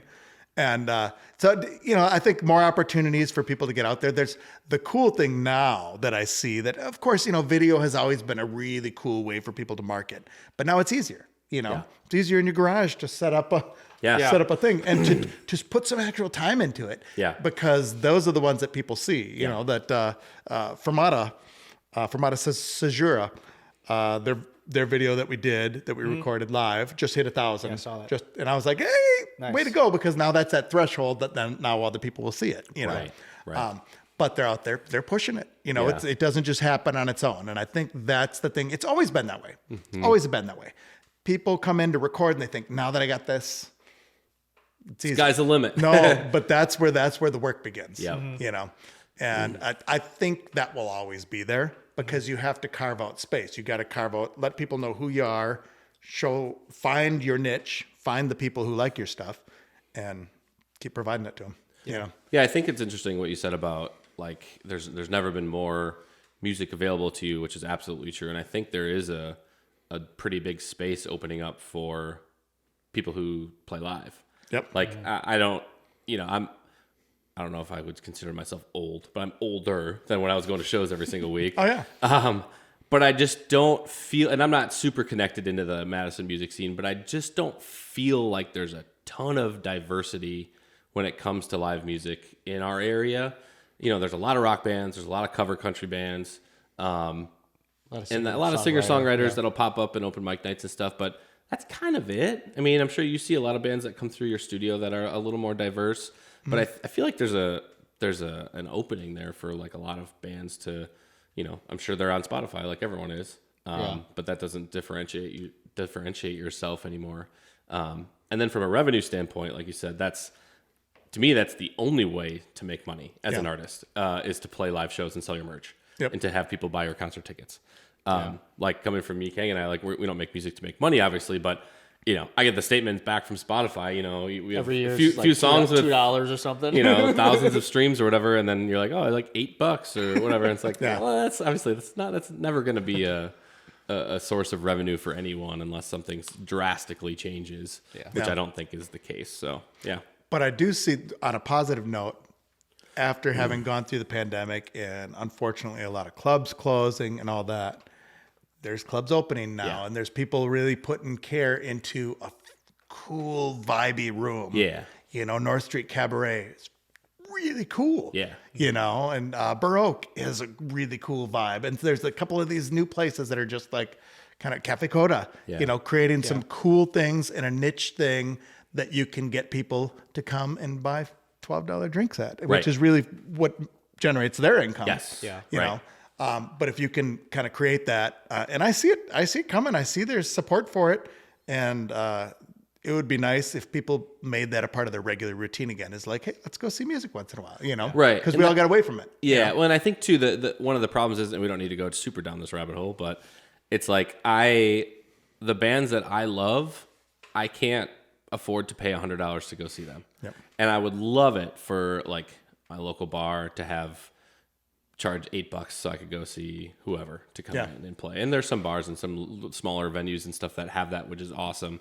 But I would just love to see more of that, because I would love to, like you said, make it a routine, or it's like, oh, we're going to go out on Thursday night and watch whoever for $8, and there's a cover, and you get there's a 3-band night or something. You get like a certain tier of quality of music where it's not just open mic night. Nothing wrong with that, but that's a different experience, right? Than paying money to go see a show. They got a little merch table. You like them, you buy a CD, you buy a cassette, whatever they're doing.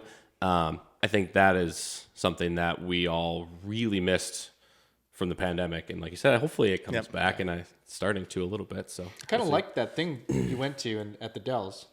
that showcase. Oh yeah. Where you met Beth too. Yeah. Yeah. I did a was kind of showcase, a little coincidence. songwriter showcase in the Dells a couple weeks ago. Cool. Where they had like an open mic night.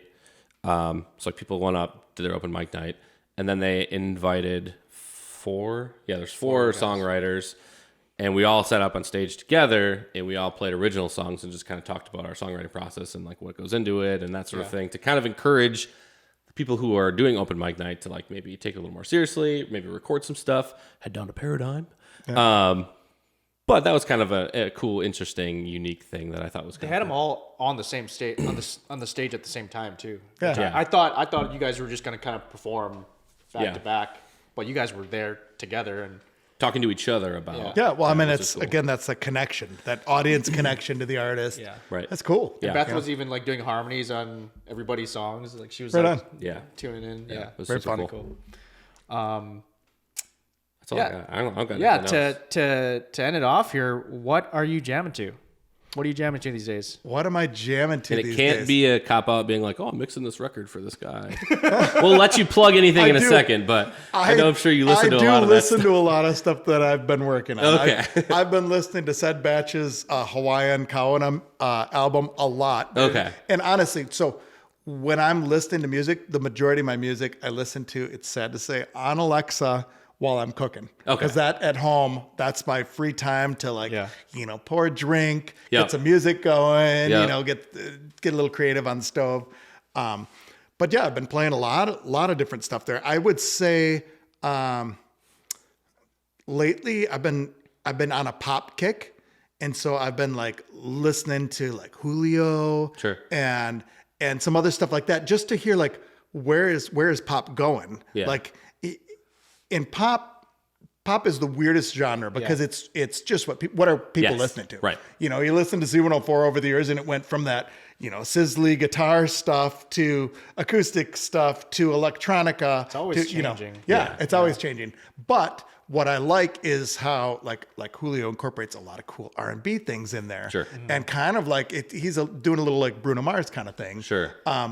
Which I totally appreciate because there's a little retro element in it. Yeah. I That think also that R&B gets and borrowed. retro is getting Yeah. it's coming back. I think. So I've been listening to a lot of stuff like that, and I'm actually one of the few people who appreciates where I'll say, play artists similar to this on Sure. Spotify because I want to hear new stuff. Right, And then right. I'm like, damn, what was that? Yeah.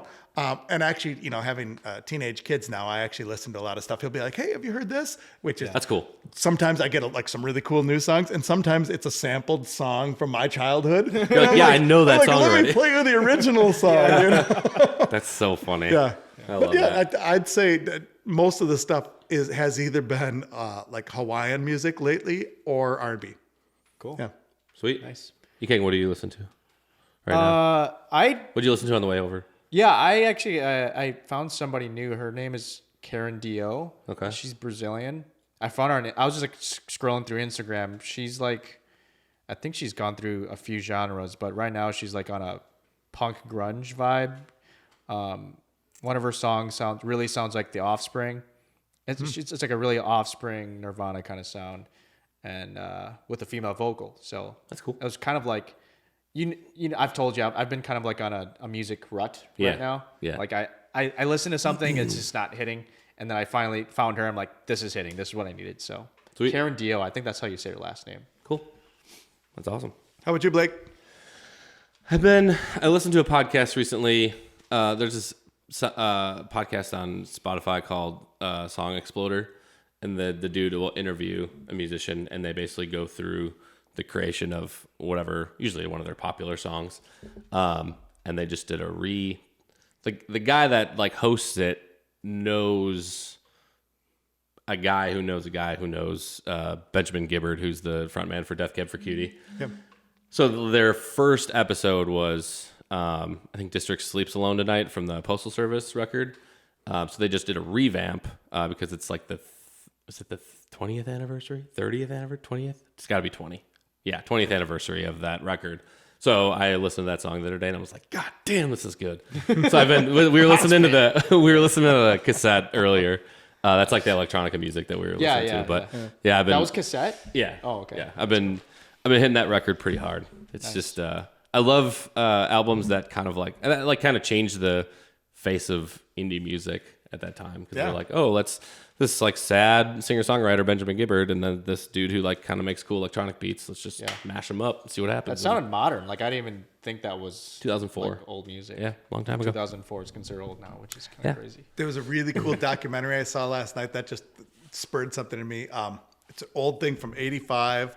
We Are the World. Do you remember hearing about that song? I know you guys are younger than that, but it's Lionel Richie kind of voicing, and a lot of these big mega artists from that time talking about that process and what they did. That's really cool on Netflix. Yeah. I watched, was Bob Dylan in it? Yeah. He was. Yeah. Because if you watch that video, every time they pan to Bob Dylan, he's got like crazy hair and he's like, yes. And just watch a documentary because you'll understand. You'll understand all that. Yeah. What is that? Is that the song where there's like a clip of Michael Jackson and a couple other singers and they just completely butcher it? Michael Jackson did a great job, and then like the people like after him, I forget, it was like two ladies and a guy. Yeah, everyone kind of does their own thing. Their own take, yeah. One of my favorite parts about it is, so like that Dylan thing, like he was trying to understand it, and they were saying, like, it's true, make a better day, just you and me, which isn't how Dylan would sing, you know? And so he's just like, and they said, if this is out of your range, don't even sing this time. And so then they got a clip of him doing this because it was out of his range. Because he was like, I'm not just going to sing this part. But then Stevie Wonder, who is a god in my book. Yeah.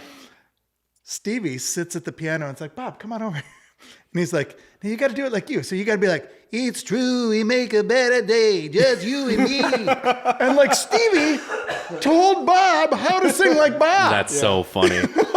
That's amazing. It's so cool. Just the genius of some people is crazy. Like they can just do that stuff. They just got it. Crazy. I don't even know how to explain it.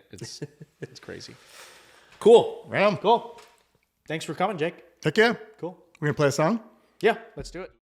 All right, we are back. We got things rearranged a little bit. What we're going to do at the end of each episode is take our guests. They'll pick a song, whether it's cover, original, and we're all just going to learn it quick and do a little live take of it. So we got Jake here. He's got a ukulele. We got Yeekeng over here on the guitar, and I'm going to play a little guitar too. And Jake, what are we singing today? So this is a song called Viva la Quince Brigada. I first heard this, is it Christy Moore? I first heard this, Christy Moore performed it. So really unique vacation that we took right after the pandemic opened up and Ireland was allowing people in. We had this vacation booked and we were like just waiting to see if they were allowing Americans in, and they finally did, and we got in there right away. And Ireland, it's a culture of busking and session jams at bars, and the bars were closed. Busking was banned. And so it didn't feel like Ireland. It was like, what's going on here? But at night, I turned on their equivalent of PBS, their public station, and Christy Moore was giving a concert. And this song came on, which, as someone who hates fascism, it touched me, really, like, I wanted to hear Irish music, and I heard Irish music and anti-fascist stuff. And so I was like, this is my jam. Yeah. So anyway, this is a tune about the Spanish Civil War. There was the 15th International Brigade was a group, Americans, Belgians, Brits, Irishmen, who came to fight the fascists. Franco was basically a military leader in Spain who he's like, hey, he was a fascist. And he started the blue shirts and they got banned. Sure. And this was sort of the rise of Hitler in Germany at the same time. And so a lot of Europe was going through the same thing. These forces were battling. And a lot of Irish people know this story, but basically the Nazis, as they were trying to march across Europe, were trying to make allies, and they knew that Ireland and England would get along. And so they used that against the Irish. And they said, hey, will you stay neutral? Will you officially just be neutral against us? And they're like, we'll be neutral against you, and no problem. And they're like, secretly, they had a little deal. We're gonna divide up England, and you get a little piece of it. You'll get your freedom. And so where they worked was the centers of power in Ireland, which were the churches. Sure. And so they really fought through the churches. And this story is literally about how the Catholic Church in Ireland supported the Nazis Sure. and would send troops to that. But there were a lot of brave young men who realized that's not where we belong. Sure. We want to fight on the other side. So the 15th International Brigade was an international brigade of all these different countries that came to fight for the Spanish people against Franco and the Nazis. So History lesson? Wow. Yep. Yeah, is that a little heavy for you, huh? So I love that. We are all learning. And this is just like any good folk song, it evolves. I appreciate Christy Moore's version of this. I've changed it a little bit because as an American, I'm looking at it from a different way, and 90 years later, how we haven't learned anything, and we're still kind of fighting these same things. And so I wrote a verse at the end. I took out one of Christy's beautiful verses about all the Irishmen who died, and I made it a little more mass applicable. So Cool. Sounds good. that's where we're at. Well, we will get Closer to A little closer. yeah. There you go. All right. All right, this is Viva la Quince Brigada. Awesome, let's do it. All right, 1, 2, 3, 4. 40 years before I saw the light of morning, a comradeship of heroes was laid. From every corner of the world they came sailing, the 15th International Brigade. They came to stand beside the Spanish people to try and stem the rising fascist tide. Franco's allies were the powerful and wealthy. Frank Ryan's men came from the other side. Even the olives were bleeding as the battle for Madrid it thundered on. Truth and love against the forces of evil, brotherhood against the fascist clan. Viva la Quince Brigada! No passer on the pledge that made him fight. Adelante was the cry around the hillside. Let us remember them tonight. Bob Hillard was a Church of Ireland pastor. From Killarney across the Pyrenees he came. From Derry came a brave young Christian brother. Side by side they fought and died in Spain. Tommy Woods, age 17, died in Cordoba. With Nirvana, he learned to hold a gun. From Dublin to the Villa del Rio, where he fought and died beneath the Spanish sun. Viva la Quince Brigada! No passer on the pledge that made him fight. Adelante was the cry around the hillside. Let us remember them tonight. Many Irishmen heard the call of Franco, joined Hitler and Mussolini too. Propaganda from the pulpit and newspapers helped O'Duffy to gather up his crew. Word came from the church, support the Nazis. The men of cloth, they failed again. The bishops blessed the blue shirts down in Galway as they sailed beneath the swastika to Spain. Viva la Quince Brigada! No passer on the pledge that made him fight. Adelante was the cry around the hillside. Let us remember them tonight. This song is a tribute to the rebels and the soldiers who fought the fascist tide, to the citizens who stood in opposition with honor and freedom on their side. To the children and to future generations, let us not forget the history behind, so we don't repeat the missteps of our brethren, and we learn to live in peace with all mankind. Viva la quince brigada! No pass around the pledge that made 'em fight. Adelante was the cry around the hillside. Let us remember them tonight. Ooh, let us remember them tonight. Nice, thank you guys. All right. Well, thanks, Jake. That was fun. Heck yeah. Appreciate it. Thanks for having me.